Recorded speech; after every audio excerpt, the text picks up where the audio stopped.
Hi, and in today's video I'm going to be talking to you about how to shine your light to the world and how to really start to reconnect to your inner world, because what I feel when I'm working with clients and what I know to be true of my own personal experience is that I really didn't know who I was, growing up as a child and even into adulthood. I really had no idea, and this was kind of reflected out in the decisions that I took for my career, just the behaviours, the things that I did, the way I led my life basically up until quite recently.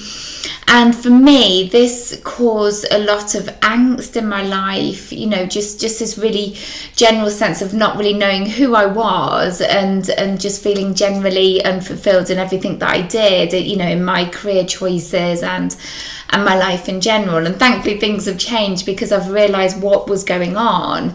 And I've always felt that in our education system in the UK, I can only comment on the UK because that was where I was brought up and that was where I taught for quite a few years. But I felt and I've always felt that there's been this kind of undervaluing of things like creativity, imagination, developing our sense of self, our intuition, our gifts and talents and the value that we place on them.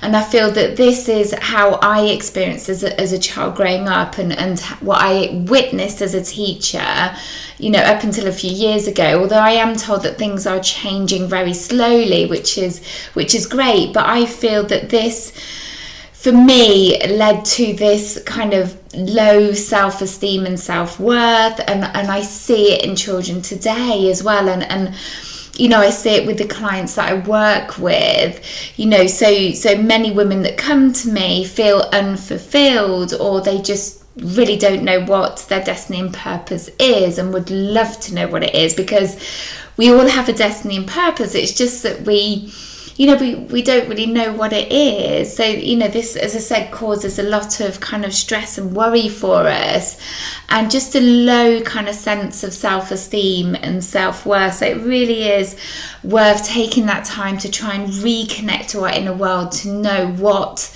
our gifts, our talents, and our passions are.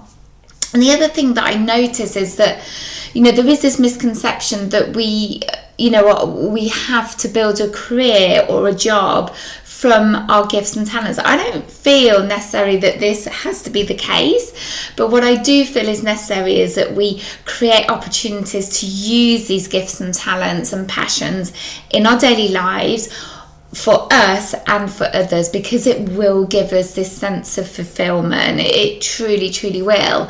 And if you look at people in your environment, there are some people that are really bringing in those gifts and talents in a great way, and often they can seem quite insignificant, but they are important to us if they are unique to us. So, you could be someone who loves to make someone or others laugh. You could be an amazing storyteller and tell events and relate to events in an engaging way. You could be someone who has these extraordinary organizational skills, or you could be an amazing homemaker, or know how to make people safe when they're with you and feel safe and secure, or you could be a great problem solver, or I have a friend who she lives on a shoestring budget, but she really knows how to make every penny last and go a long way, and she always makes sure that the family have a holiday every year. It's all of these skills that I see people bringing into their lives and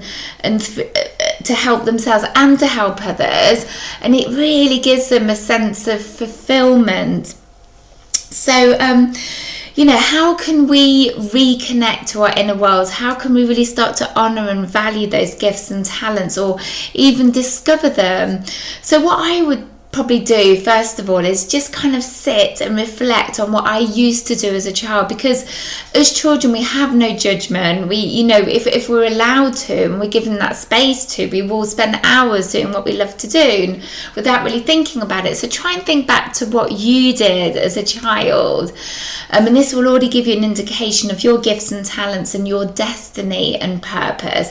You know, write them down and try and do, if you feel drawn, some of those things that you did as a child, and it will really start to feed your passions and really start to speak to your soul and spirit. Also, what you could do is listen to inspirational films and stories. Look to other people or celebrities, or, you know, just people who kind of have your gifts or share your gifts and talents, and look to how they're bringing them into their daily lives. You know, these will be the confident people, the truly confident people, because they're doing them, they're feeding their soul in this way. You know, you hear of people that are professional declutterers or YouTubers. You know, these are the people that really understand their passions and have found a way to use them. And these are big examples. It doesn't have to be monetized, but, you know, it's just finding a way to bring them in, you know, find a creative way to bring them in. Listen to inspirational music, or create vision boards so that you have images and inspirational quotes that really sing to your soul. You know, and it's those things that almost make you cry, you know, but in a good way, because they're touching you, they're touching your heart and your soul in some way. So these are just sort of some things that you could be doing to feel inspired every day, and to really bring in and focus on your gifts and talents. And, you know, these will inspire you, and in turn will inspire other people to do the same thing.